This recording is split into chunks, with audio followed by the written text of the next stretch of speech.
por un lado, el examen de la semana que viene también incluye la teoría que estuvieron preguntando al ingeniero Barros, así que también va a ser teórico-práctico el examen, en el sentido de que van a rendir en la computadora.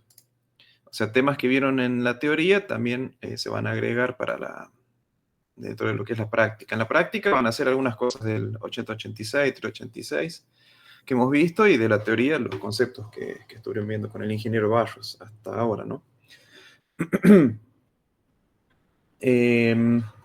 Vamos a hacer que empiece el horario del examen a las 8. Creo que todos tienen ese horario sin ningún problema.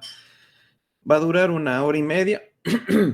Em, Alrededor de 20 preguntas o un poco más, pero es para que se den una idea de la cantidad de preguntas que vamos a hacer en 1 hora y media. Si no, puedo reducir la cantidad de preguntas para que sean 1 hora, ustedes me dirán. Pero pueden empezar a más tardar las 8:15. La idea es que si alguno se demora en llegar, puede empezar a más tardar a las 8:15 y lo mismo disponer de todo ese horario. O sea, si empiezan a las 8, empiezan a las 8:15, a todos les va a durar 1 hora y media. Si llegan 8:20, bueno, van a durar 1 hora 25 el examen y así, después de las 8:15. Se van a poder entrar después de las 8:15 en cualquier momento, nada más que con menos tiempo. Creo que 8:15 ya es un horario en el que todos pueden entrar sin ningún problema y disponer de esa 1 hora y media. Va a ser virtual, así que vamos a utilizar las mismas reglas de durante la pandemia. No les pido, les exijo que cuando vayan a rendir tengan la cámara encendida. Si no, la computadora no tiene cámara, usen su celular. Es simplemente, no hace falta el audio, solamente el video para ver que ustedes están realizando el examen, que los vea a ustedes, no hace falta enfocar la computadora. Y después les voy a ir pasando en la semana el software para instalar para rendir el examen, ¿sí? Va a ser el Moodle, pero con detrás de un software. Más que nada para vigilancia. Eso, más que nada, les preguntaba del tema de Windows y qué usaban, porque justamente el programa está disponible para Windows y Mac, no para Linux. Así que si está el único que me respondió de Linux, espero que tenga acceso a una computadora con Windows para poder rendir.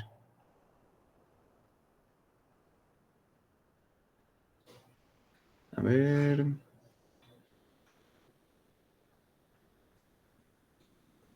Sí, sigue siendo 1.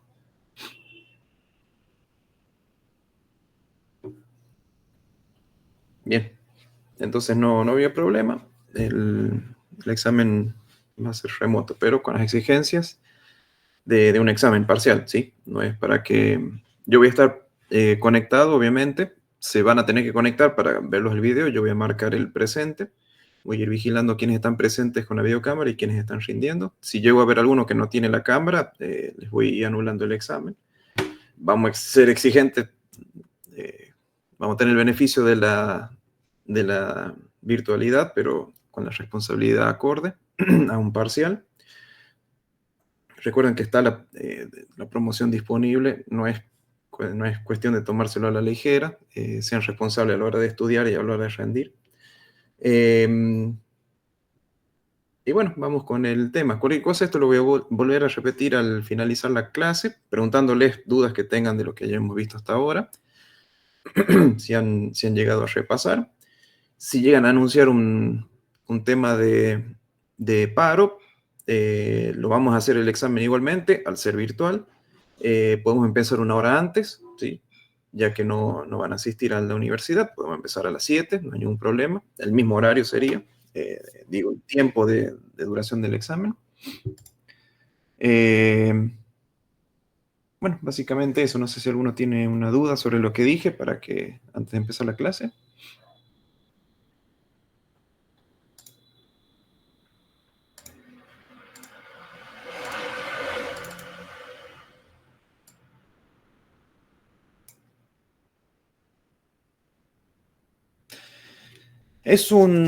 Ya les voy a comentar porque los tengo que probar. Estoy probando uno porque si no me llega a funcionar, porque no sé si está configurado en el Moodle de la facultad, lo tengo que probar mañana. Si está todo ok, ahí nomás les digo, y van a poder descargar, porque, no, porque también hay una configuración extra, no sé si la tienen que hacer ustedes, si es automático, tengo que ir yo a probar eso. Cuando esté ok, día martes o el mismo miércoles, seguro el martes, les digo, es este el programa, descárguenlo, instálenlo.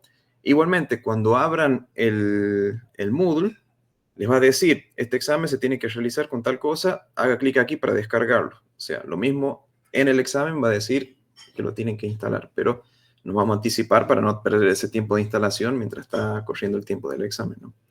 Eso es obvio. Quédense tranquilo que primero no les digo porque tengo que asegurarme de que funcione, que no se les complique a la hora de rendir, porque si no estamos apremiados con el tiempo y va pasando el tiempo y se complica.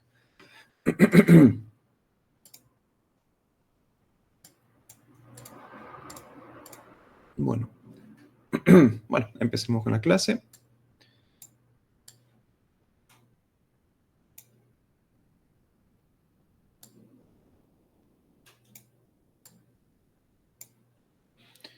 Em,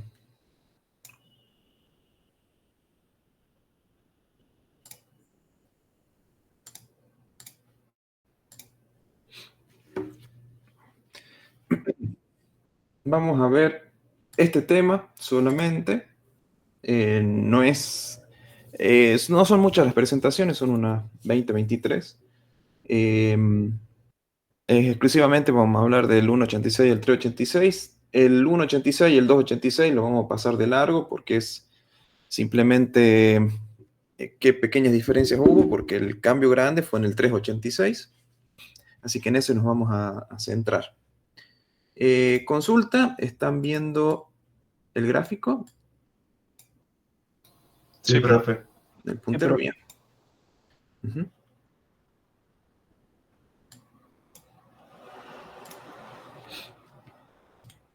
Bueno, acá muestro una comparativa de las características de los procesadores. Nosotros ya hemos visto el tema del el 8086, en ese nos hemos centrado en las clases. Son esas las características, pero es para ver una comparativa con otros procesadores. Después del 8086, que surgió en el 79, en el 82, 2 o 3 años después, si vemos la fecha, ahí apareció el 186, que no fue tan conocido por dentro del ámbito de las PC, simplemente se lo utilizó para microcontroladores, por eso es que duró hasta casi el 2007 el uso de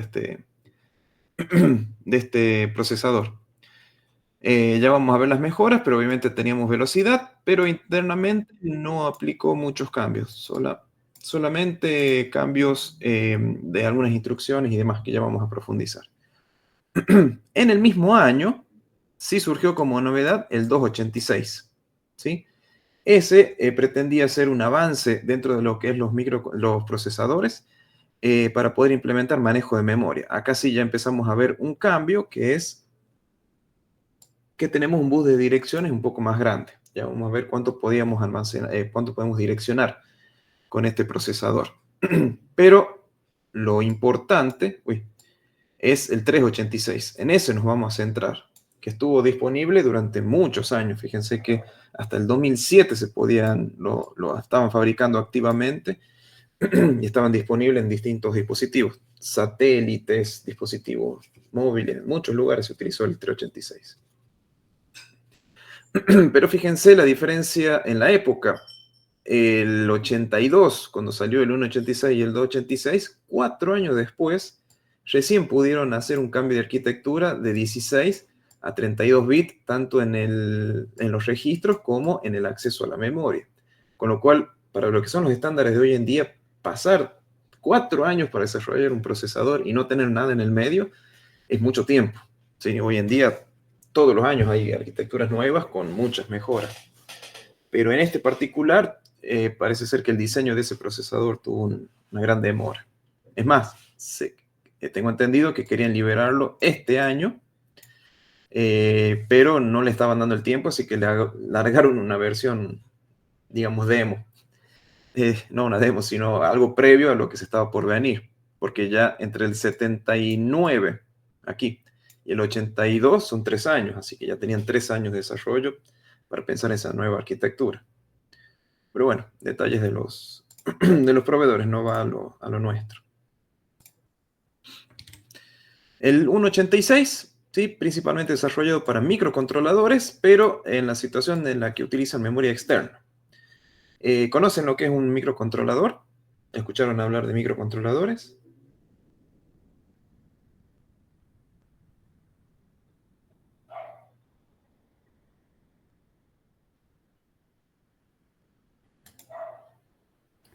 Creo que sí, profe. Si escucharon hablar de Arduinos, esos son microcontroladores. Si escucharon, no la Raspberry Pi porque es un microprocesador, sino la Raspberry Pi Pico, no la Pico o la, perdón,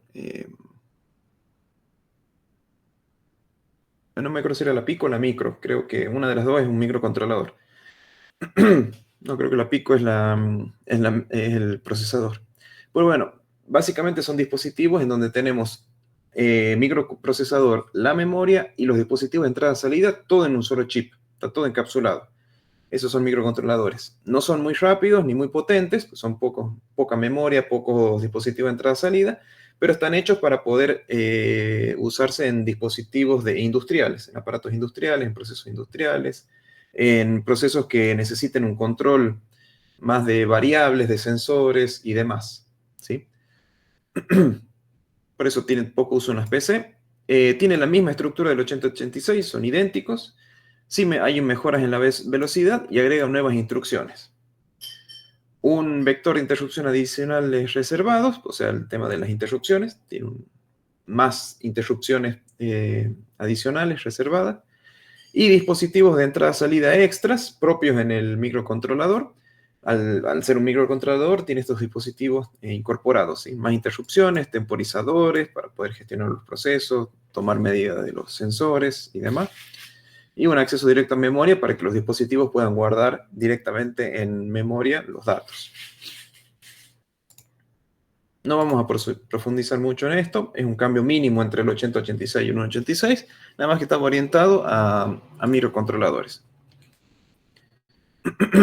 La estructura es la misma, ¿sí? Lo vuelvo a repetir, tal vez con otros colores, pero si lo llegan a revisar, es exactamente lo mismo. Unidad ejecutora y una unidad de interfaz del bus, dos unidades de interfaz, perdón, está dividido el proceso, uno dedicado a la captación, el que está a la derecha, otro a la ejecución. Y después viene el 286.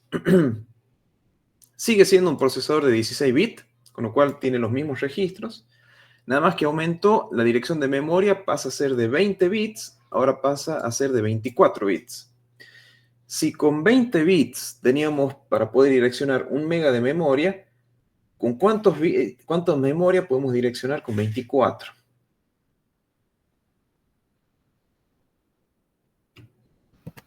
16 megas, profe. 16 megas. ¿Cómo llegamos a eso? Con 20 bits es 1 mega. Con 21 tenemos que ir al doble, 2 megas. Con 22 tenemos que ir al doble, 4 megas. Con 23 vamos al doble, 8 megas. Y con 24 vamos al doble del anterior, pasamos de 8 a 16. O sea que con 24 bits se podían direccionar 16 megas de memoria. Con lo cual, para lo que era la época, principio de los 80, es una barbaridad. O sea, en esa época eran las computadoras como la Commodore 64, que era de 8 bits, podían direccionar algunos K de memoria. Acceder a 24, a 16 megas de memoria era muchísimo, una locura. Ahora no tiene sentido, pero en la época era mucho. Y estaba diseñado para ambientes multiusuario y multitarea, que de esto no vamos a profundizar aquí porque se va a ver cómo lo hace el 386, porque es el esquema que mejoró, que hizo.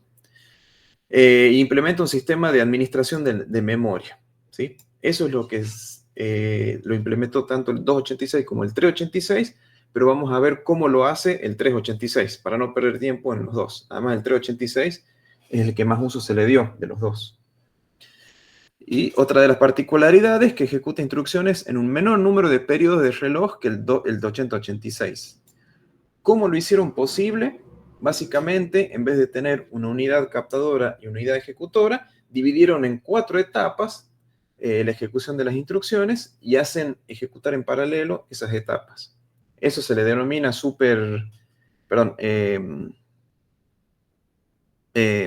ejecución, computadoras no escalares. ¿Segmentación de cauces será?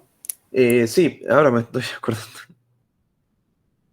Están los superescalares, los supersegmentados. Ahí están los procesadores segmentados. Se segmentan instrucciones en etapas y hace que se ejecuten una arriba de la otra. Los causas de ejecución que iban diciendo. Eso profundizamos después del examen. Y mejoran el cálculo de los modos de direccionamiento en la unidad de dirección. Eso vamos a ver cómo lo hace el 386.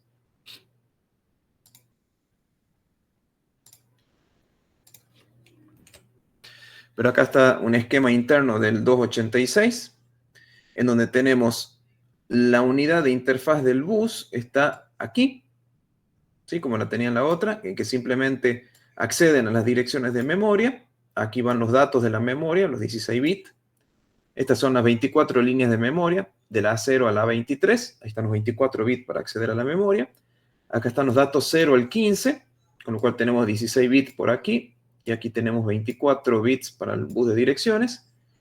Y estos que están aquí son el bus de control, ¿sí? Entonces tenemos bus de datos, bus de control y bus de direcciones. Direcciones y datos. Toda esa lectura y escritura de la memoria se encarga esa unidad. La que está abajo es la unidad de instrucción, que básicamente lo que va a hacer es decodificar la instrucción y tener una cola de instrucciones decodificadas. Antes teníamos una cola de las instrucciones que se estaban por decodificar, aquí ya están decodificadas. O sea, ya sabe lo que tiene que hacer el procesador. A la izquierda hay otro proceso que es la unidad de ejecución. Aquí está la ALU, junto con los registros, ¿sí? AX, BX, CX siguen siendo los mismos registros. Y aquí el control de la ALU con los registros. Así que todas las operaciones aritmético-lógicas se hacen acá. Aquí se ejecutan las instrucciones. Y después hay una parte de una unidad de dirección, que es el que se encarga de transformar las direcciones de memoria del programa a direcciones memoria de la memoria, ¿sí? De la memoria física. Porque acá ya vamos a empezar a ver dos direcciones de memoria, que ya lo vamos a profundizar en el 386. El 286 implementaba una mejora en la segmentación de la memoria, en el sistema de gestión de memoria, no implementaba paginación. Eso se agregó en el 386. No profundizo más en esto, vamos con el 386. Pero acá es donde se ven las cuatro etapas que se agregan, perdón, las cuatro etapas ahora, antes eran dos, ahora son cuatro, y estas se pueden ir ejecutando en paralelo las etapas, ¿sí? A medida que este de aquí se encarga de traer instrucciones y datos de la memoria, se pueden ir decodificando instrucciones que ya vinieron anteriormente o se pueden ir ejecutando otras instrucciones. Entonces, las cuatro etapas se pueden ir ejecutando al mismo tiempo para distintas instrucciones. Entonces, eso se logra una segmentación y se mejora la ejecución del programa. Después viene la supersegmentación, que lo van a hacer otros procesadores. Pero de esto vamos a hablar más después del examen. Eso es tema para el próximo examen.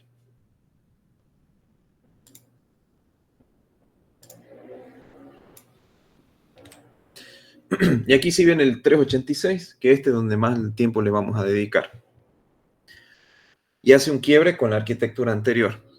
Deja de ser un procesador de 16 bits y ahora pasa a ser un procesador de 32 bits.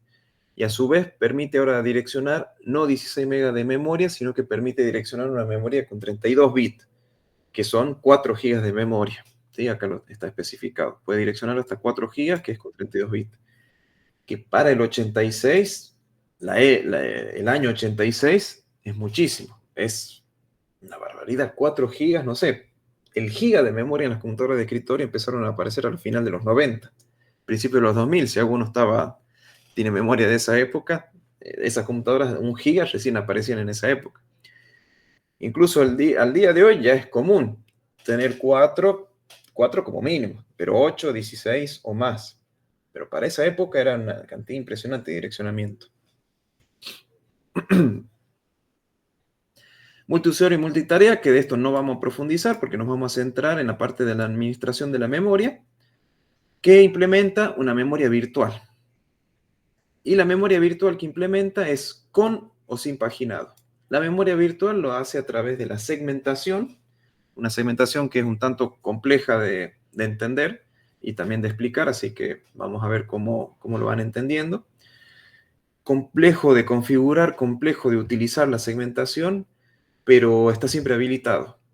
Muchos de los sistemas operativos directamente configuran por defecto esa segmentación del 386 y pasan a usar directamente la paginación del 8086 para gestionar la memoria de los programas. Eso lo hace el sistema operativo.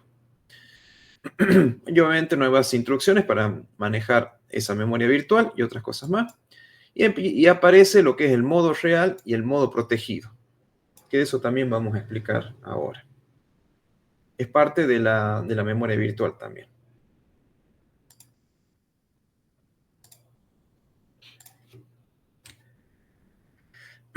Ahora, el esquema del 386 cambia bastante. Los voy orientando nomás, para que vean cómo está todo esto.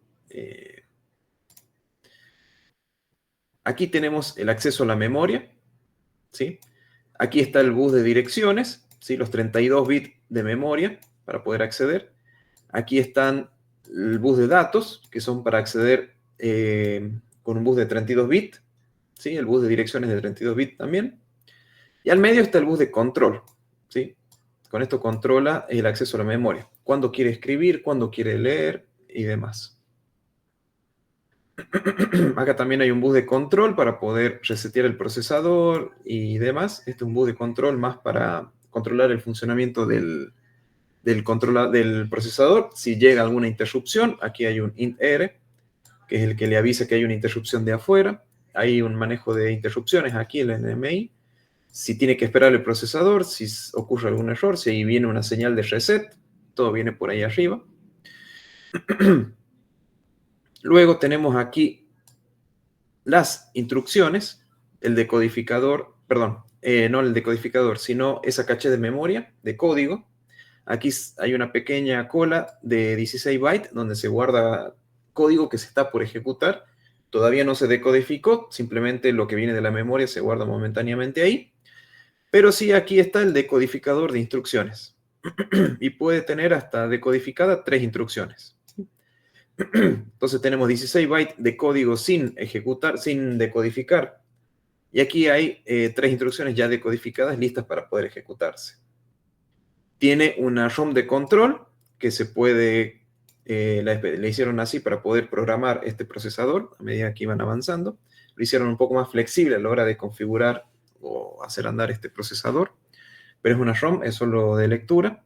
O sea, la secuencia de tareas que va a ir haciendo el procesador no se las lleva directamente al silicio, sino que va a una ROM interna del procesador y ahí le está diciendo al procesador cómo se van a ir ejecutando todas las instrucciones, cuál es el paso a paso de cada instrucción que va a ejecutar. De mover un dato, de llevar un registro al ALU y viceversa, guardar el resultado, todo eso está dentro de una ROM de control. Ahí es donde van configurando distintos fusibles, una memoria interna, que le va indicando qué va a hacer cada instrucción. Que al día de hoy está disponible en los procesadores y hasta se puede modificar desde afuera. No sé si llegaron a ver, hay paquetes, instaladores que uno puede ir actualizando el firmware del propio procesador para poder corregir errores o mejorar o implementar algunas cositas nuevas de ese modelo de procesador. Pero hoy en día se puede configurar el firmware de cómo se van a ir ejecutando las instrucciones. Así que se avanzó mucho en eso. A la izquierda en amarillo, lo que es la ALU, los registros, ¿sí? Para multiplicar, dividir y demás. Tiene multiplicación que el otro no tenía, multiplicación común de números enteros. Aquí puede multiplicar y dividir números enteros, no de punto flotante.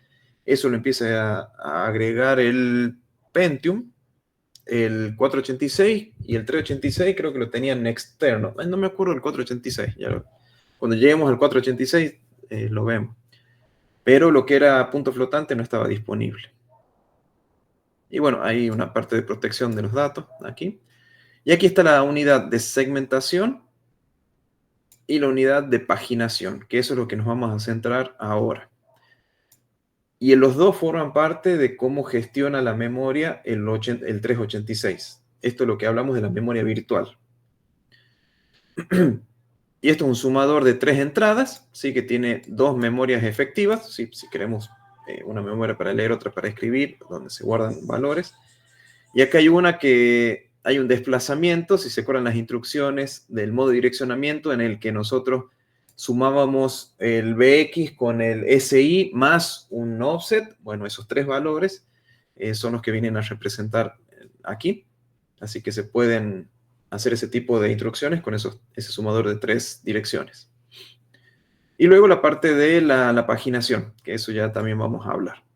Todo esto tiene también un control, tiene registros descriptores, tiene atributos para indicar cuál es el límite de los segmentos y de las páginas, ¿sí? Para que ningún programa pueda acceder fuera de la memoria que tiene asignado.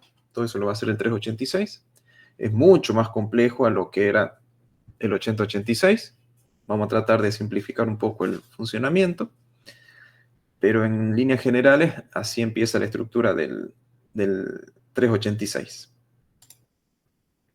Ya vamos a volver a este gráfico. Primero vamos a ver el tema de los registros. Cómo cambiaron con respecto al 286, porque el 286 y el 186 mantienen el mismo cantidad de registros, el mismo tamaño, todo igual. En el 386, en esta parte que está en blanco, están los registros que son idénticos al 8086, ¿sí? Ahí no hay ninguna novedad, se siguen llamando de la misma manera, siguen siendo de 16 bits, todo se mantiene igual. Lo que agrega el 386, que es la parte que está en gris, aquí a la izquierda, todo esto que está acá, es la parte del registro que lo hace de 32 bits, ¿sí? Entonces, antes teníamos para acceder al registro con AX, por ejemplo, accedíamos a los primeros 16 bits del registro AX. Ahora, si queremos utilizar el registro de AX, pero con 32 bits, vamos a utilizar el nombre EAX, ¿sí? Que ahí le extiende el AX y hace que sea de 32 bits. Igualmente, el valor que tenemos en los primeros 16 bits se lo puede acceder con el EAX. El EAX extiende los 16 bits y lo lleva a 32 bits. Todos los registros pasan a ser de 32 bits. Todos estos que tenemos aquí se extienden y pasan a ser de 32 bits. El AX ahora es EAX, EBX, SX, EBP, DI, EIP, EIFLAGS, etc. Pero los registros de segmentos, estos que están aquí, se mantienen de 16 bits. Eso no se ampliaron a 32 bits. Ahora el uso que se les va a dar a los registros de segmento es otro, que ya lo vamos a explicar, pero siguen teniendo un tamaño de 16 bits. Sí se agregan 2 registros de segmentos más, FS y GS, y al igual que ES y DS, son registros extras para acceder a datos que tenemos en la memoria. Es la única utilidad que se les da a FS y GS. Acceder a más segmentos de datos para leer y escribir. Bien, hasta ahora se va entendiendo. ¿Vamos bien? Profe, disculpe, ¿puedes repetir Sí. la última parte de los últimos dos registros que mencionó? De los segmentos, sí. Los segmentos siguen siendo Sí. 16 bits, eso no cambió. No hay un SS ni EDS, pero se agregan 2 registros más. Uno FS y GS. No se mataron con los nombres porque tenemos CS, DS, ES, FS, DS, o sea, siguieron el orden de las letras. C, D, E, F y G. Pero son segmentos extras. Se usan para acceder a datos, nada más. El código sí o sí se accede con el CS en conjunto con IP, pero lo que es DS, ES, FS y GS es para datos, leer y escribir de la memoria, nada más. SS es para la pila, que habíamos visto la semana pasada. ¿Está bien? Sí, profe, todo bien. Acá lo importante es, cambian a 32 bits, pero los registros generales, los de segmento se mantienen igual, pero se aumentan 2, que se usan de la misma manera que el DS o el ES. Pero otras cosas, antes de entrar en la parte de administración de la memoria, este procesador tiene 2 modos de funcionamiento. Uno es el modo real y otro es el modo protegido. Empezamos con el modo real, que el modo real es un modo operacional de los 8086 y posteriores, caracterizado por un espacio de direcciones segmentado de 20 bits. O sea, es un modo de operación que tiene el 386 para mantener compatibilidad con el 8086, digamos. Y es un modo en el que está disponible cuando arranca el procesador. O sea, cuando nosotros prendemos la computadora de un 386, arranca en un modo real. O sea, arranca siendo un 8086. ¿Sí? Lo que va a hacer ahí es el sistema operativo, más que nada la BIOS. Hay algunas BIOS que hacen estas tareas. Va a detectar que está en modo real, va a configurar todo lo que necesita de la memoria y va a pasar al modo protegido para empezar a gestionar la memoria. Pero desde un arranque, el 8086 es un modo en el que mantiene compatibilidad con los procesadores anteriores. Entonces el 386 sigue ejecutando el mismo código que estaba disponible para los 8086. Los registros y todos. Si bien se pueden usar los registros en 32 bits en el modo real, pero no van a funcionar esas instrucciones en las computadoras viejas porque no van a estar disponibles. Pero es un modo compatibilidad, ¿sí? Para mantener una transición entre lo que era el 8086 y lo que es ahora el 386. Y tengo entendido que hasta el día de hoy se sigue manteniendo esto, creo.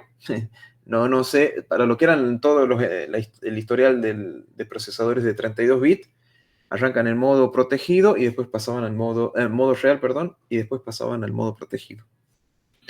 Pero los de 64 bits, ahí no les sabría decir, me parece que tienen otro modo, pero en la antigüedad eran esto. Y por el otro lado, el modo protegido es un modo operacional de los CPU 286 y posteriores. Permite el uso de las funciones de multitarea, protección de memoria y memoria virtual, ¿sí? Es un modo en el que hay que configurar al procesador para que entre en este modo. Y básicamente lo tenemos que configurar para poder hacer uso de estas funciones. O sea, antes de pasar del modo real al modo protegido, hay que configurar ciertos registros, ciertas posiciones en la memoria y recién ahí hacer el cambio al modo protegido. Y el modo protegido lo que habilita es la multitarea, protección de memoria y memoria virtual. Y está disponible desde el 286 en adelante. 2 modos. Modo real, apenas arranca el CPU, mantiene compatibilidad con los 8086. Modo protegido es un modo que hay que configurar, pero una vez configurado y pasamos al modo protegido, tenemos disponible multitarea, protección de memoria, memoria virtual, paginación y todo lo demás. Los sistemas operativos hacen eso. Configuran el modo real y pasan al protegido. A veces lo hace la misma BIOS y cuando la BIOS carga el sistema operativo ya está en modo protegido, toma el control del sistema operativo y termina de configurar la memoria. Pero bueno, ahí depende del sistema operativo. Y dentro del modo protegido, en la gestión de la memoria nos permite lo que es la segmentación y la paginación. Sobre la paginación no vamos a hablar mucho, simplemente cómo la implementa el 386. Ustedes ya vieron, tengo entendido que ya vieron en el sistema operativo lo que es la paginación. Esto es así, ¿no? ¿Por las dudas? Sí, profe. Ya tienen una noción. Incluso no sé de segmentación si llegaron a ver en el sistema operativo. Creo que sí vimos, si no me recuerdo. Bien. Lo que vamos a hacer ahora es explicar cómo funcionan los dos en combinación en el 386. Porque una de las particularidades que tiene el 386 es que la segmentación de la memoria está siempre encendido. O sea, apenas pasamos al modo protegido, la segmentación ya está funcionando. Y es lo que tenemos que configurar antes de pasar al modo protegido. Y la paginación ya es opcional. Pero Antes de utilizar la paginación, tenemos que estar en modo protegido y activar los registros acorde para poder empezar a utilizar la paginación. Es lo único que se puede optar a la hora de utilizar el 386, la paginación. La segmentación siempre está pendiente. El tema es si funciona o no la paginación. Entonces vamos a ver cómo hacemos para gestionar la memoria teniendo los dos modos funcionando al mismo tiempo.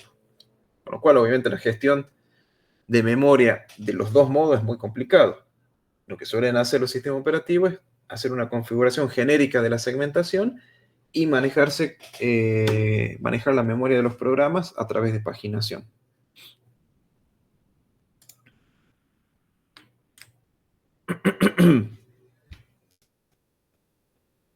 Ahora que vamos a ver la unidad de segmentación y la unidad de paginación del 386, vamos a hablar de que antes de cada etapa y después vamos a tener ciertos tipos de direcciones de memoria. Vamos a hablar de un direccionamiento lógico, ¿sí? Que está formado por el segmento más el desplazamiento, similar a como lo veíamos en el 8086, ¿sí? ¿Se acuerdan que hablábamos de un segmento y un desplazamiento, un offset? ¿Y cómo hacíamos el cálculo de la memoria? Tomábamos el segmento, lo multiplicábamos por 10 en hexa y le sumábamos el desplazamiento. Ese valor resultante de 20 bits era la posición de memoria a la que tenía que acceder el programa.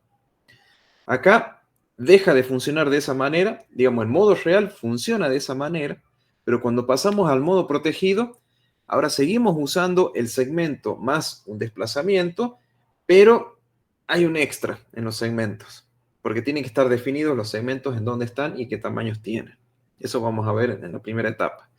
Eso es la entrada de la unidad de segmentación, ¿sí? Tenemos la dirección lógica, que va a ser un segmento, dos puntos, un desplazamiento.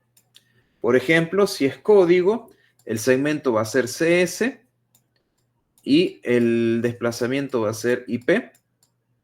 Esos dos registros en conjunto van a terminar diciendo cuál es la dirección de memoria de la instrucción que queremos ejecutar. O si queremos leer datos, vamos a utilizar DS en conjunto, por ejemplo, con BX. BX o EBX, EIP, si es 32 bits. Pero eso es lo que constituye la dirección lógica. Una dirección de memoria que está constituida por un segmento y el registro. Ya vamos a ver lo interno, qué tiene que tener ese segmento y el registro. Eso es la entrada de la unidad de segmentación. Eso va a leer la unidad de segmentación. Y como resultado nos va a dar una dirección lineal. Una sola dirección. Esa dirección va a ser de 32 bits. Sí o sí, una dirección de 32 bits. Si llegamos a tener desactivado la unidad de paginación, la dirección lineal y la dirección física van a ser iguales. No hay transformación. O sea, si tenemos desactivada la unidad de paginación, tanto la dirección lineal como la dirección física es el mismo valor. No hay conversión. O sea, que el cálculo que me llegue a realizar la unidad de segmentación va a ser la posición de memoria a la que trata de acceder cuando no hay una paginación activa. Ahora, si se llega a habilitar la paginación, la dirección que genera la unidad de paginación, a partir de esa dirección lineal, también va a ser una dirección de 32 bits, pero ya va a ser una dirección física a la que quiera acceder el procesador. O sea, una dirección en concreto de la memoria RAM. Si tenemos todo activo, vamos a tener distintas direcciones de memoria. Una dirección lógica, constituida por segmento y desplazamiento. Una dirección lineal, que es el fruto de lo que me llegue a devolver la unidad de segmentación. Y después, si llegásemos a tener una unidad de paginación, va a haber una nueva conversión de direcciones y vamos a tener, en definitiva, la dirección física a la que queremos acceder, ¿sí? Y cuando hablamos de memoria virtual, tanto la dirección lógica como la dirección lineal es esa dirección que nosotros hablamos cuando decimos que es una dirección virtual, ¿sí? Esto de que hablamos de la dirección virtual. Pasa a ser real, verdadera, cuando no hay unidad de paginación hecha. No, activada, perdón. Bien. ¿Entienden los tres direccionamientos? Ahora vamos a profundizar en la unidad de segmentación para ver cómo se arma ese segmento y offset. Pero me interesa que esos tres direcciones de memoria, la diferencia que hay entre cada uno.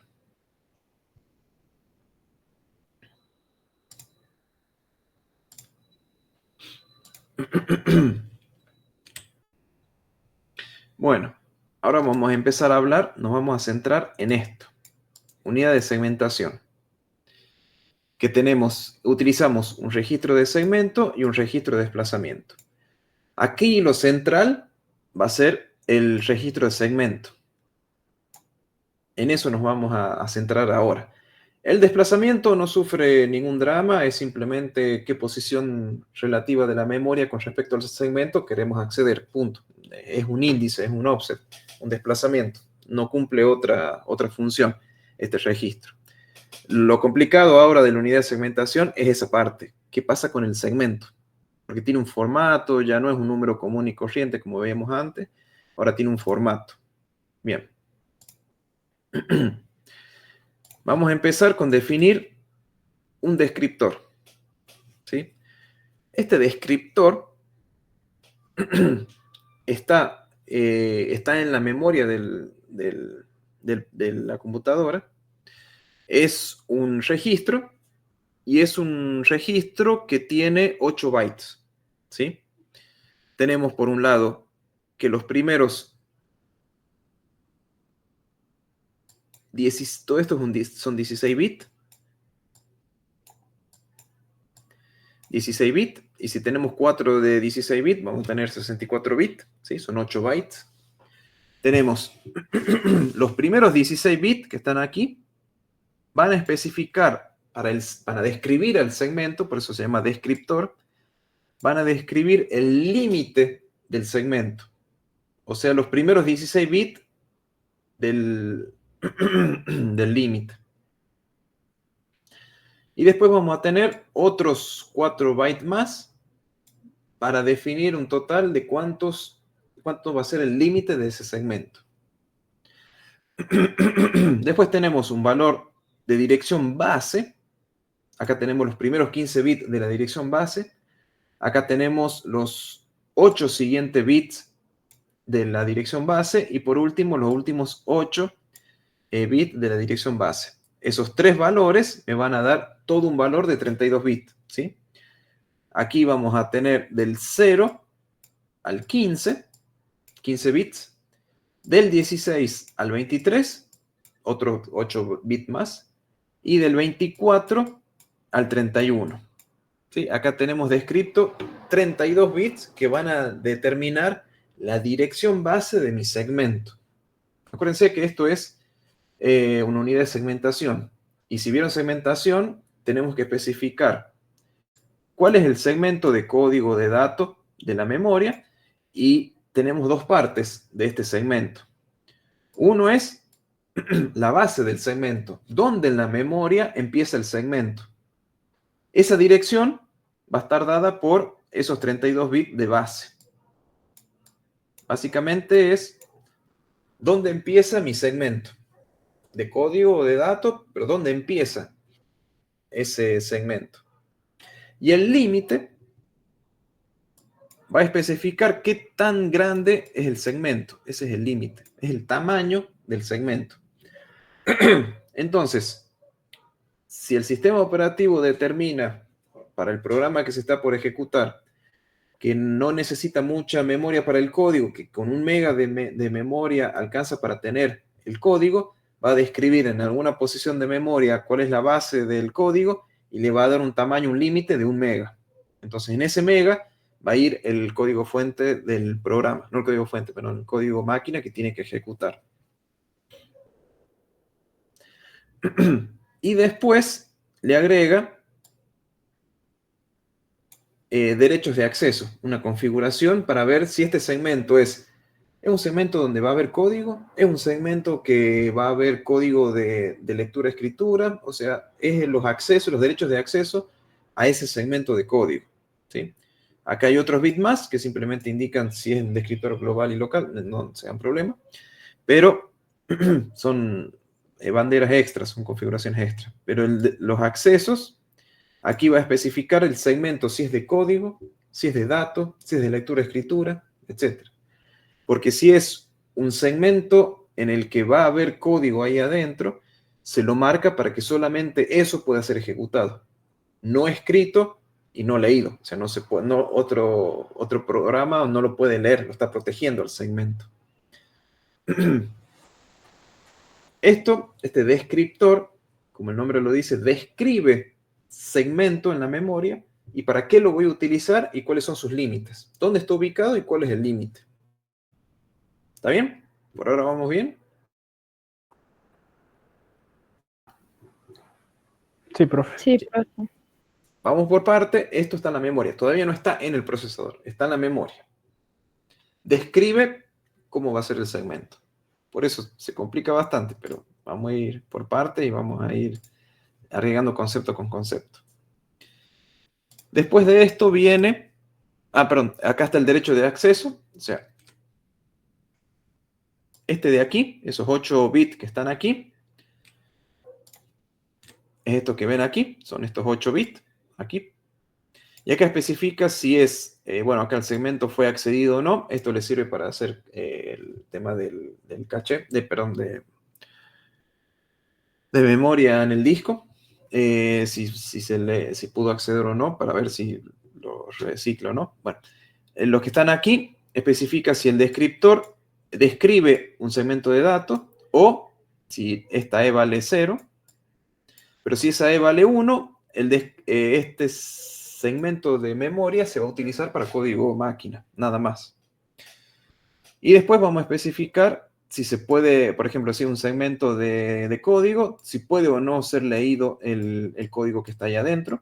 ¿Sí? Podemos bloquear para que el programa no pueda leer el código que está por ejecutarse, por seguridad.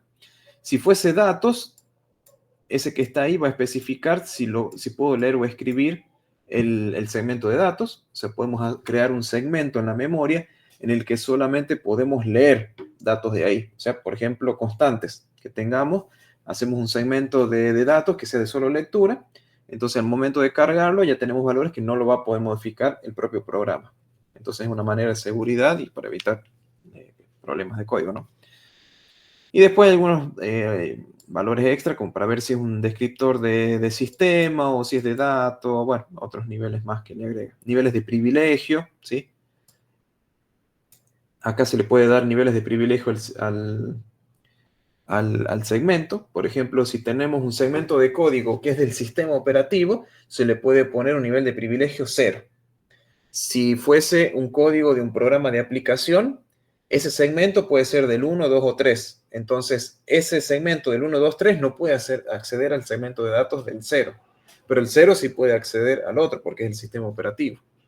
Entonces, aquí ya empezamos a ver una gestión de memoria en donde especificamos los niveles de seguridad.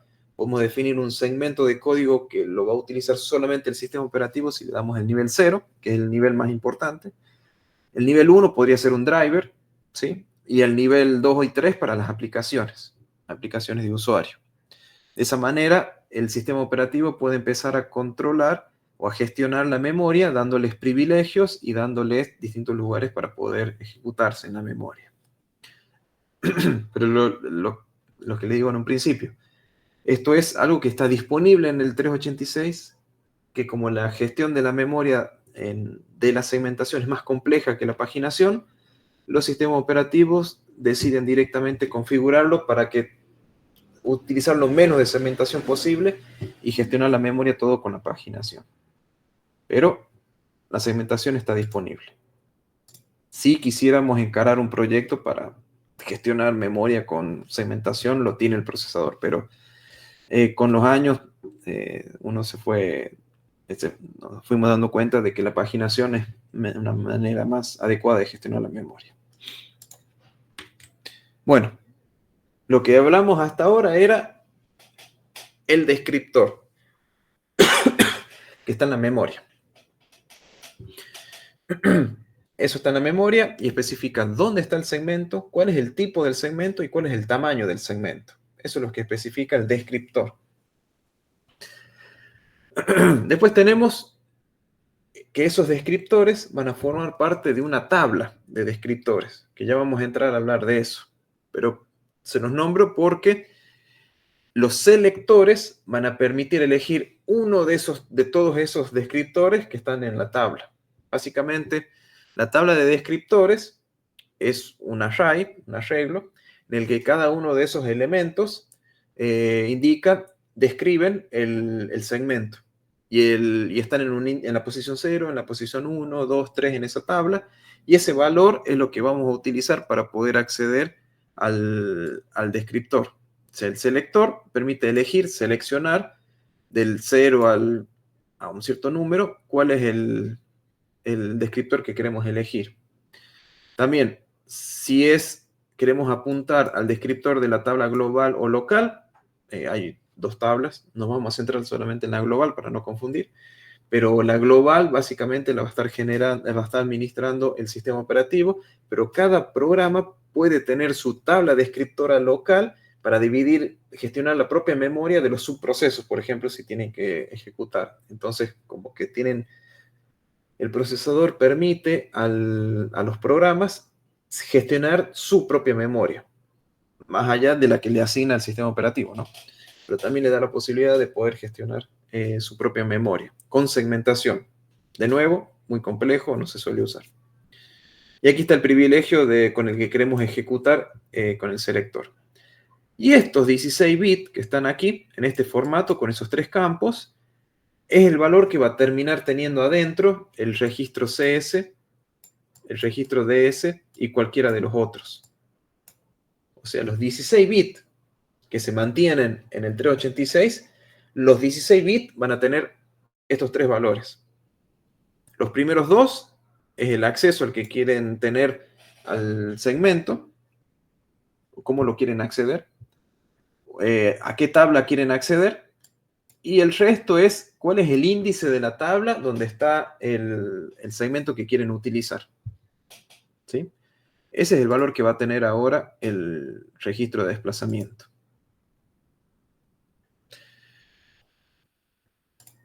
Y esa tabla tiene unos 8.192 descriptores, entonces con este selector va a tomar un número desde el 0 hasta el 8.191. Ese es el valor que podemos tener en estos bits que están aquí. ¿Sí?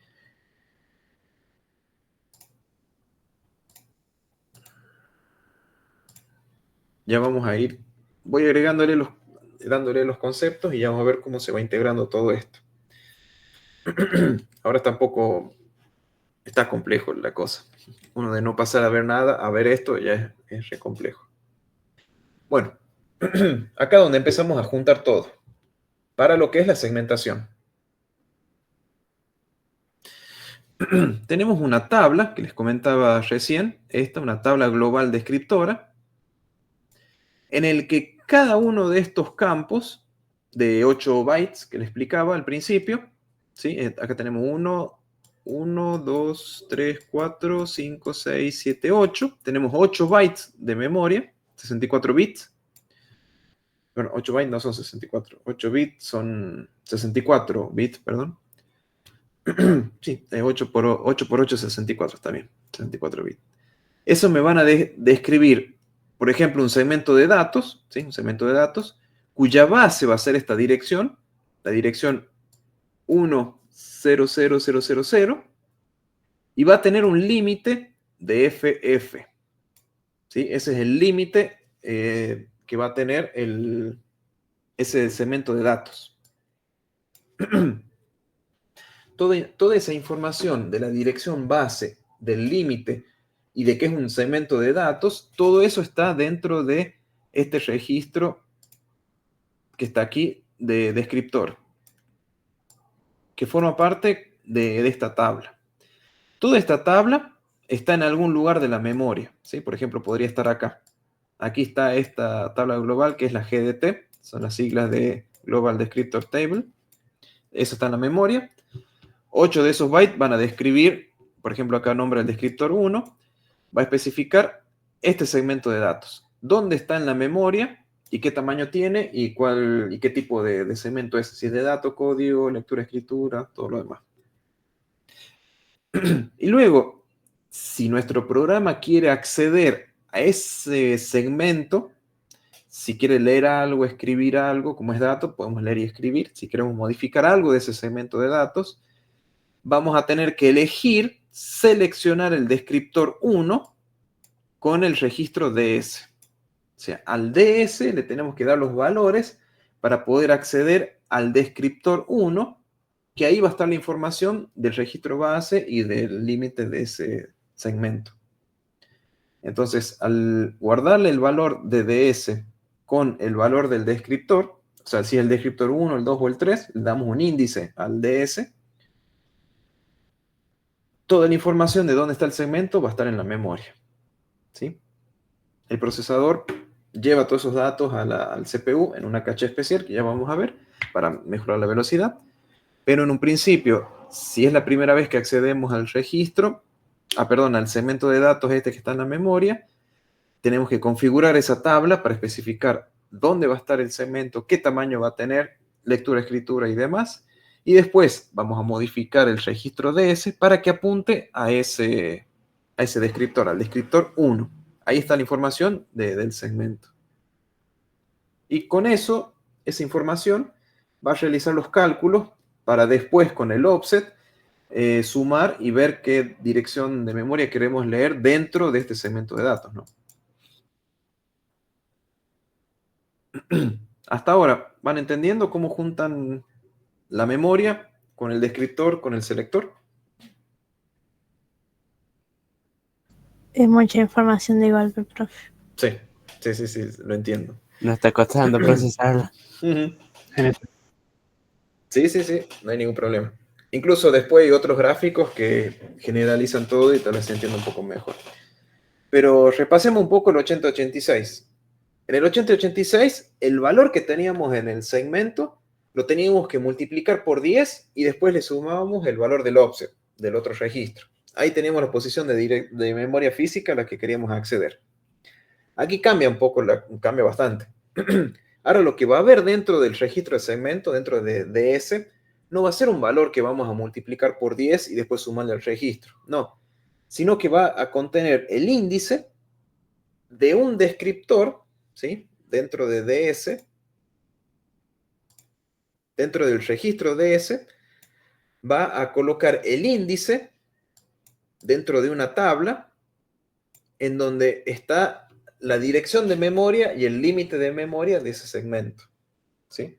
Digamos, ahora la dirección de la base del segmento no es multiplicarlo por 10, como era antes, sino que ahora es, al valor de DS le tengo que dar un índice. Ese índice apunta al descriptor, que ahí está la información de la dirección base del segmento.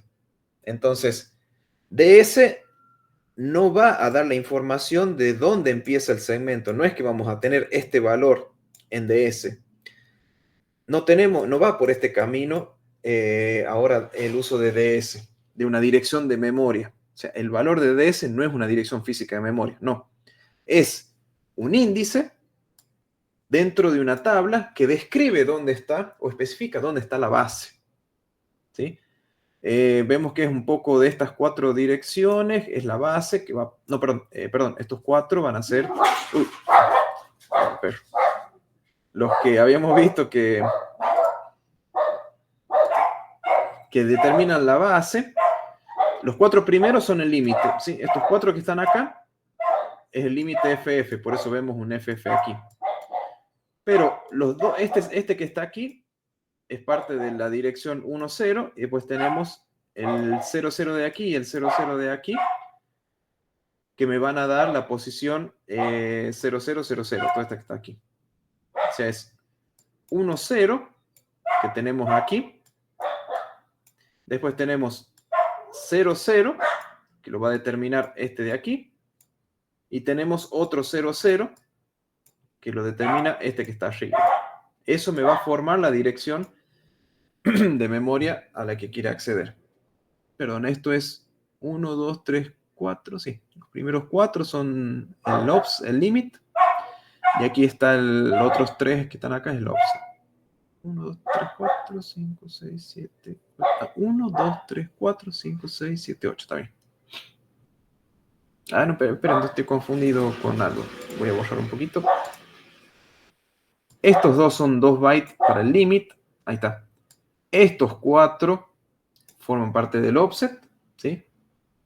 0, 0, 0, 0, 0, 1. Y y también este, es la parte alta. Vendrían a ser el 0, 0 y el 0, 0 que tenemos por aquí, ¿sí? Son para completar la dirección de 32 bits. Los 3 que están aquí, 4, 5, me van a dar ese offset. Espero haberlo visto bien, pero bueno, capaz que estoy confundido. ¿Sí? Pero para recapitular, el valor que tenemos en DS no va directo a la memoria, sino que apunta a un índice que ahí sí está la dirección base del segmento. Va por este camino. Ahí voy a ver el chat que me pusieron. Yo, profe, le quería preguntar el 92. ¿Qué sería? ¿Dónde entraría el 92 en lo que nos explicó? Sí, el 92 vendría a ser esta parte.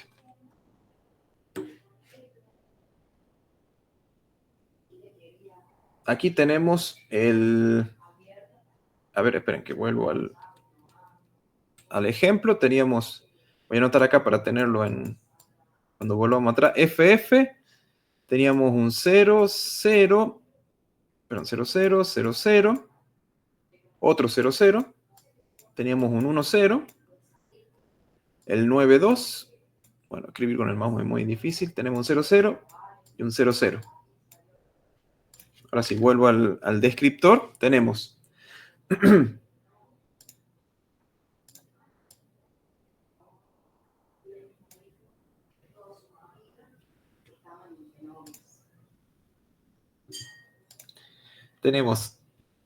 aquí, hasta aquí, acá tenemos 8 bits, ¿sí? 8 bits y aquí tenemos otros 8 bits. Entonces, ahora sí lo veo bien. Todo esto que está aquí, este número FF, es el FF que está aquí. ¿Está bien? Este 0, 0 está en esta parte. 0, 0. ¿Está bien? Cada 0 son 4 bits. Perdón, cada carácter que está en hexadecimal son 4 bits. Si ponemos uno al lado del otro, tenemos 8 bits. Entonces acá tenemos 8 bits, 8 bits. Después vienen otro 0, 0 y otro 0, 0. Ahí empieza la dirección base, dirección base, dirección base 0, 0, dirección base 0, 0. ¿Ven? Es el 0, 0 de la B0 hasta la B15, es todo 0. Después viene el 1, 0, que también es dirección base, aquí 1, 0. Otros 2 caracteres más, otros 8 bytes.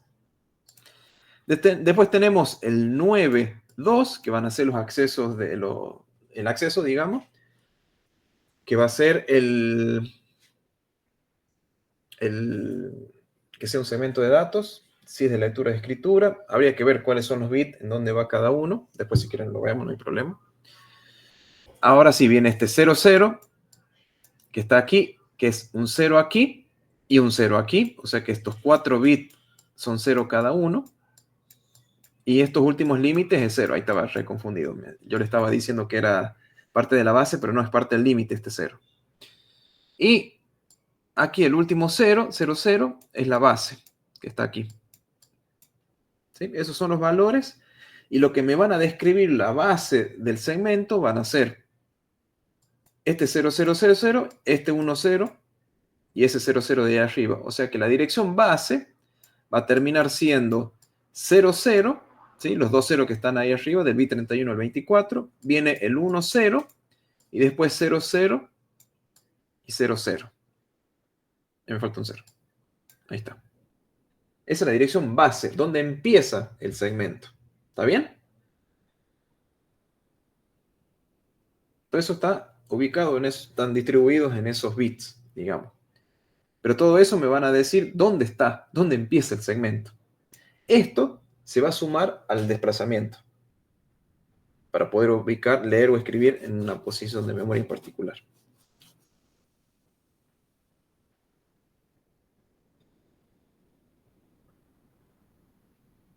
¿Está bien?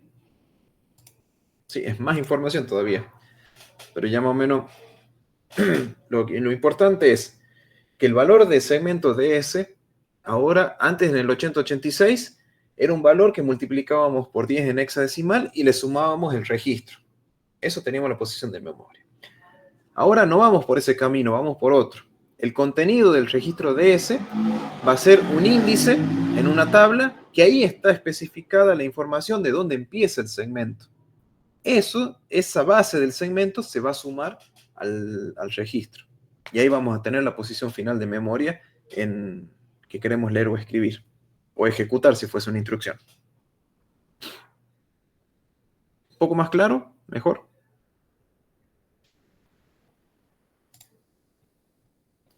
Creo que sí, profe. Hay un compañero había preguntado en el chat si sería como direccionamiento, algo parecido al direccionamiento indirecto. Sería parecido a un direccionamiento indirecto. Sí. Que la primera vez que se modifica el registro DS, no es que siempre que queremos leer o escribir, tiene que ir siempre a la memoria para ver dónde está la base del registro, del segmento, y de ahí sumárselo al registro. O sea, siempre tendría que ir a la memoria para ver dónde es la base del segmento. Perdemos tiempo. Una primera vez, lo que va a hacer el procesador es ir a la memoria, leer los datos del descriptor y traerlo a la CPU, y ya quedarse con ese dato en la CPU, y ya directamente manejar con el dato que tienen en la CPU. Sí, la base sería 10110 y el límite S.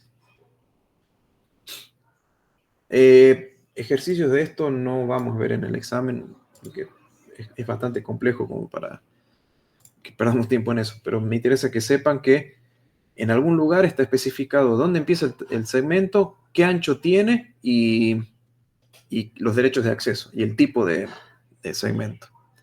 DS se limita a indicar cuál índice de la tabla esta global, está la información de ese segmento. ¿Qué es lo que hacen los sistemas operativos para no complicarse con la segmentación? Crean un segmento de datos que empieza desde la base, desde la dirección 0 y van hasta el tope de la memoria. Listo. Es como que bypassean la segmentación. Gestionan la segmentación creando un solo segmento que abarque todo. Todo el código, todo el código y todo el dato, dos segmentos, uno para todo el código, todo el dato de toda la memoria, y el resto es paginación. Para que sea más fácil gestionar esto. Sí, sería parte de teoría. Claro, está disponible para poder usarse, pero en la realidad es que todo es por paginación.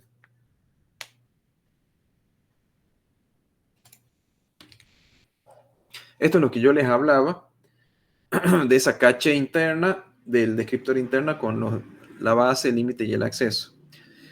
Para cada segmento, código, dato extra, pila o lo que sea, hay unos registros que no podemos leer, son internos a la CPU, el programa no los puede ver ni los puede controlar, solamente los hace uso el procesador, son invisibles al programa, pero la primera vez que nosotros accedemos a algún descriptor de segmento, la información de la base, la información del límite, el tamaño y el acceso al segmento se van a guardar internamente en esta caché, digamos, descriptor de caché. Entonces, la CPU, cada vez que quiera leer o escribir a ese segmento, no tiene que ir a la memoria del descriptor, traer esa información y recién guardar. Ya la tiene, la primera vez sí, pero de ahí en más, si no cambia el valor del segmento, ya lo tiene disponible aquí. En estos valores, en estos registros, son registros, nada más que no los accede el programa, son internos al procesador, y ahí está la información del segmento para cuando quiera acceder.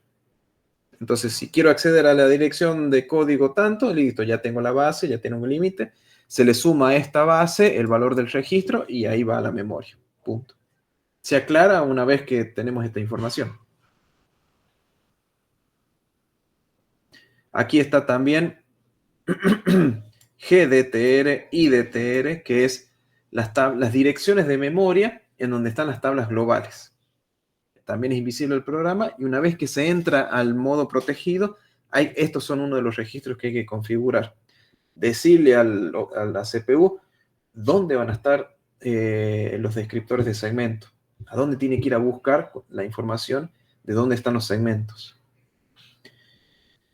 Y tenemos una tabla global de descriptores y una tabla de interrupciones, porque también no especificamos, pero las interrupciones van a tener su segmento de dato y código que van a utilizar a la hora de ejecutarse. Entonces hay que especificar cuáles son. Pero bueno, de nuevo, todo esto se va a ir pasear en pos de utilizar la paginación.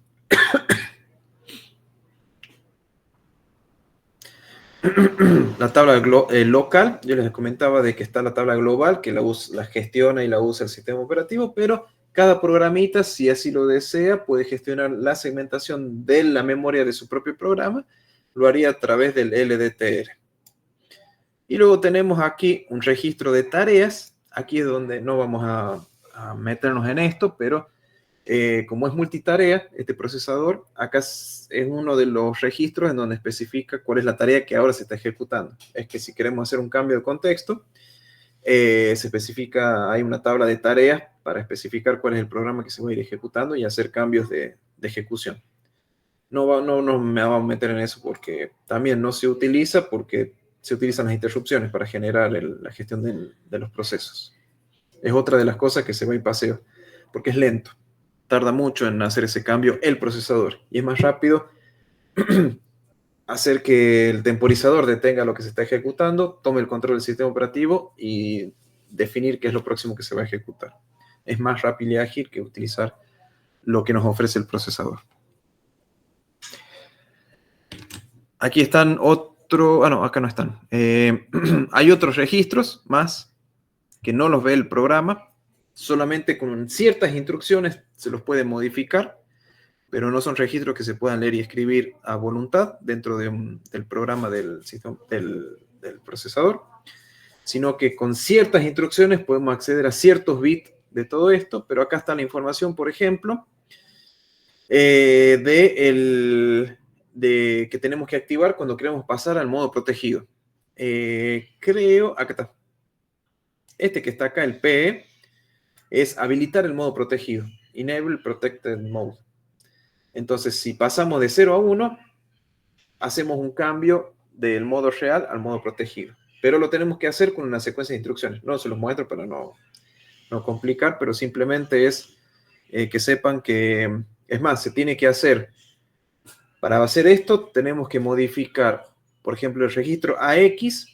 Al registro AX le vamos a dar el valor de PE que queremos. Después tenemos que usar un POP, subirlo a la pila, y después de la pila ejecutar una instrucción que lo va a guardar en el CR. O sea, no es una instrucción que va directo al registro, sino que tenemos que subirlo a la pila y ejecutar ahí un programa que desde la pila va a ir hacia estos registros CR y todo lo demás. Y ahí lo pueden modificar recién.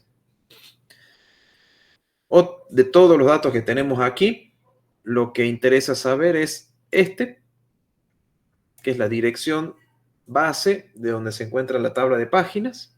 Si vieron gestión de memoria con páginas, saben que es la tabla principal para poder gestionar la tabla de página, para gestionar la memoria por paginación.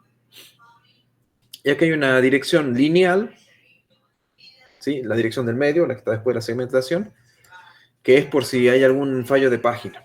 O sea, qué es lo que se tendría que ejecutar o las posiciones de memoria de lo que cuando sucede algo crítico, a dónde tiene que ir, digamos. Bueno, otros bits más que tienen muchas otras aplicaciones. Es más, creo que la paginación se activa con este bit, si no me equivoco. Está en 0 al principio, se pasa a 1 cuando se quiere activar la paginación. Pero previo tengo que definir dónde va a estar esa tabla de directorios, qué dirección va a estar.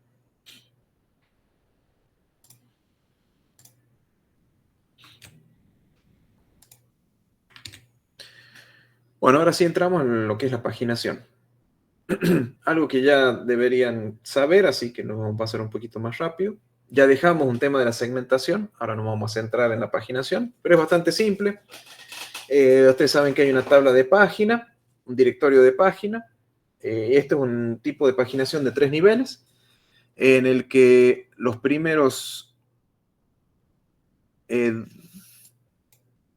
era 12, 10, sí, 12, 10, 10, sí.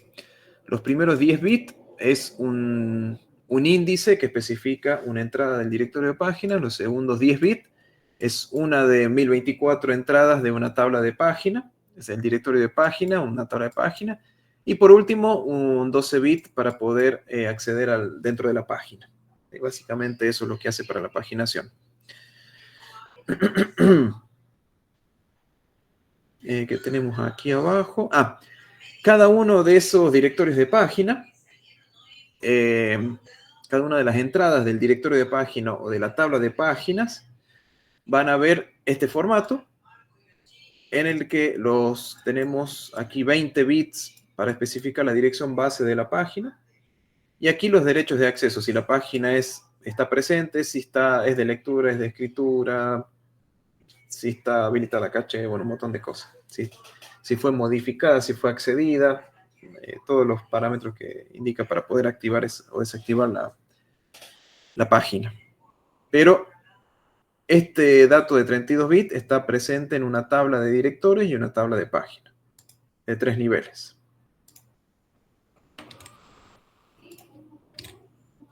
Y básicamente, así están formados la paginación en el 386. Vamos a tener dentro del CR3 que les expliqué al principio, la dirección base en donde se encuentra mi directorio de página. Cada una de las entradas de ese directorio de página va a ser de 32 bits, el formato que vimos anteriormente, en donde va a estar especificado en esta parte, por ejemplo, aquí, cuál es la dirección base de mi tabla de página. La tabla de páginas también tiene una dirección base más o menos en esta parte, que va a especificar la dirección base de la página en memoria a la que quiero acceder.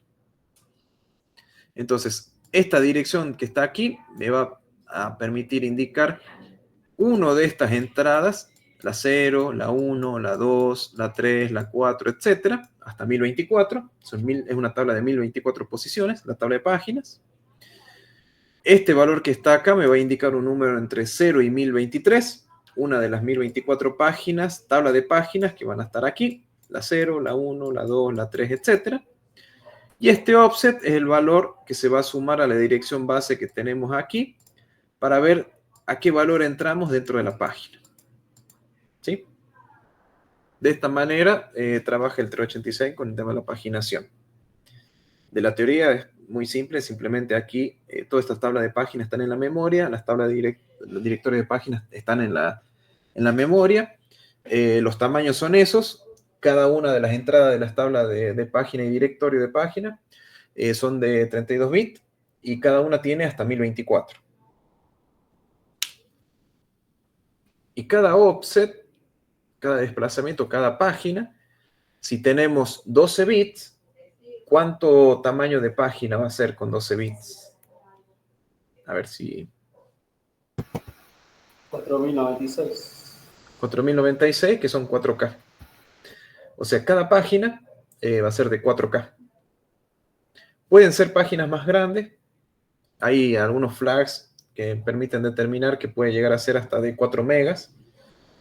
Pero son páginas especiales que tiene el 386. Pero la básica es todo de 4K. Todas las páginas de 4K.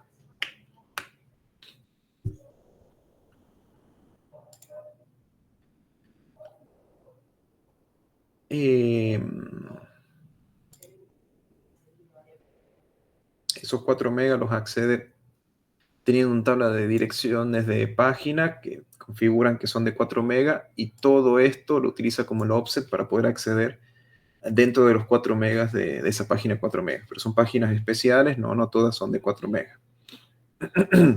Ahí vamos a tener 22 bits, que son 20 para 1 mega, 21 son 2 megas y 22 son 4 megas. Digamos que las páginas pueden ser de 4K.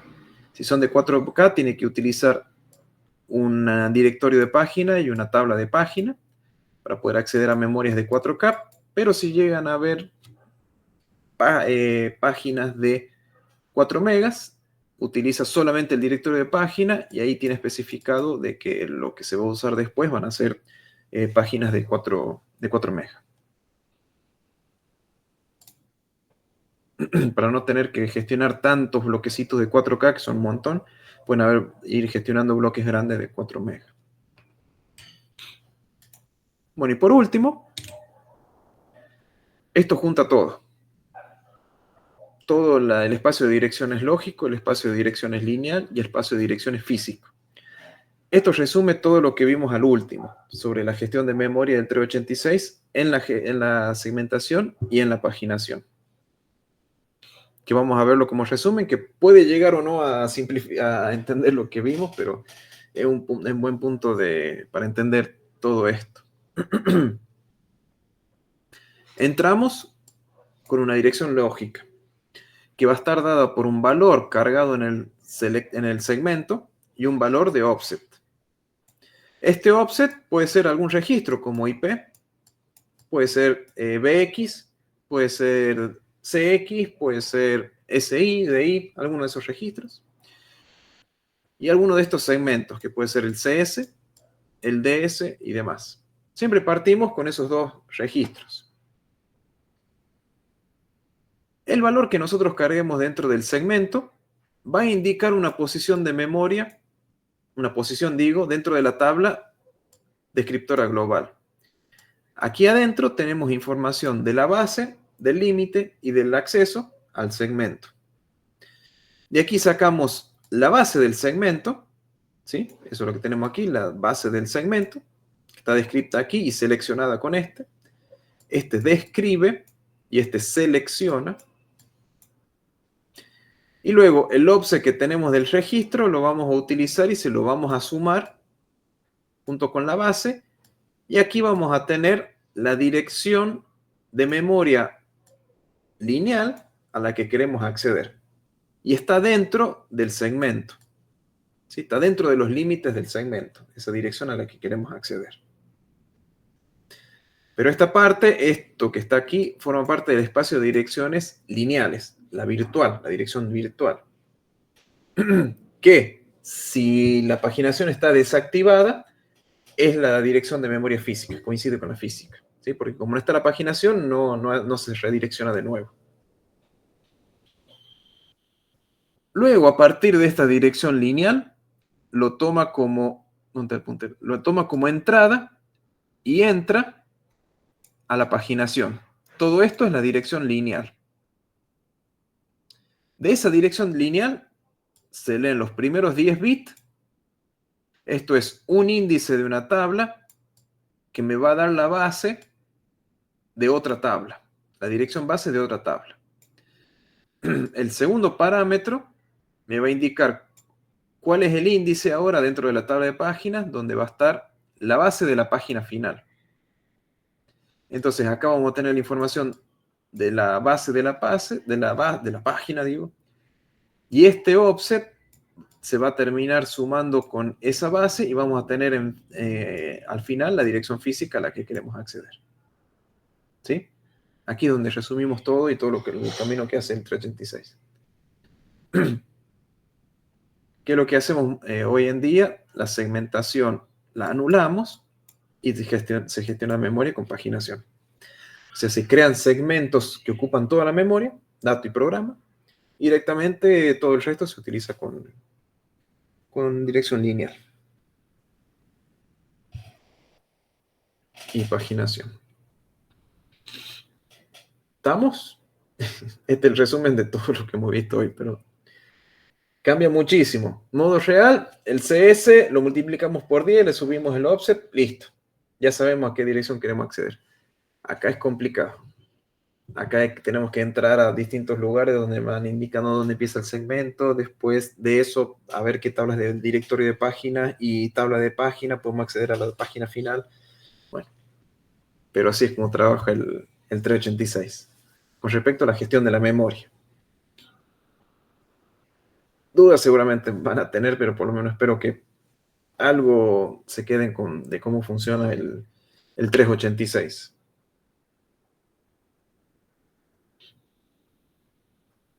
Bueno, Esta presentación ya está habilitada en el campus, tanto de licenciatura como en ingeniería. Les vuelvo a repetir, para los que llegaron un poco más tarde, la semana que viene va a ser el examen.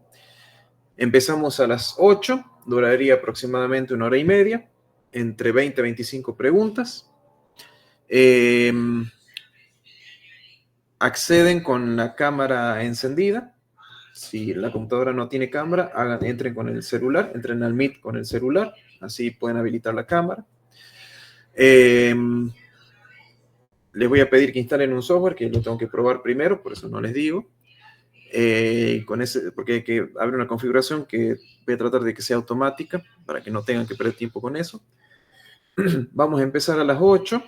Se puede empezar hasta las 8:15 para tener la hora y media completo. Después de las 8:15 empieza a descontar el tiempo, o sea, si entran 8:20 van a disponer de 1 hora 25 para hacer el examen, pero pueden entrar más tarde. Conéctense primero, 1 para habilitar la cámara, 2 para pasarle la contraseña de acceso, porque no solamente va a ser con el software, sino con la contraseña. Y los que son de ingeniería van a tener habilitado el examen en ingeniería. Los que son de licenciatura van a tener habilitado el examen en licenciatura, pero va a ser el mismo examen, ¿sí? Los temas son los mismos que se dieron, pero acuérdense que tienen que tener acceso a la carrera a la que pertenecen. He visto algunos que estaban en las dos, lo saqué de uno para dejarlo en la otra, ¿sí? Revisen el tema del acceso a la plataforma, básicamente a la carrera a la que pertenecen. Y bueno, la nota va a estar rápido porque solamente el cálculo que les voy a pedir de dirección de memoria con el modo real es el único cálculo que van a hacer fuera de lo normal de completar, unir con flecha y todo lo demás. Pero eso no me va a demorar para dar la nota final. Después el puntaje va a aparecer en el campus, pero ese puntaje, acuérdense que el 60% es el 4, ¿sí? Necesitan un 80% para poder, o más, para ir a la promoción, ¿sí? Acuérdense que es ese tipo de... Va a haber un puntaje en el campus, pero no es que va a ser la nota. Nosotros tenemos un 100% del examen y hay un 60% del examen. Esto corresponde a un 4 y el 100 corresponde al 10, ¿sí? Acá hay una pendiente. Del 60 es un 4, 10 y 100 es un 10. ¿sí? La promoción es más o menos con un 80% que corresponde a la mitad, que es 7. ¿sí? 7 más de 7 es la promoción, que es el 80% del parcial. Solamente para, si ven esa discrepancia entre, si saqué un 40%, ¿cómo no aprobé? No, porque es 60 que necesita para aprobar, para hacer el 4. O sea, lo que nos va a dar el campus es el punto, pero yo después le voy a dar la nota, se los voy a enviar por creo que en la plataforma, sí. Sí. Profe, yo quería preguntarle, ¿los trabajos prácticos son individuales o grupales? Sí, individuales. La fecha de presentación la voy a poner la semana próxima al examen. O sea, semana que viene es 25, el 2 de octubre voy a poner fecha para que presenten el práctico. Bien, muchas gracias. Pero guíense el del práctico porque sobre esos temas vamos a tomar.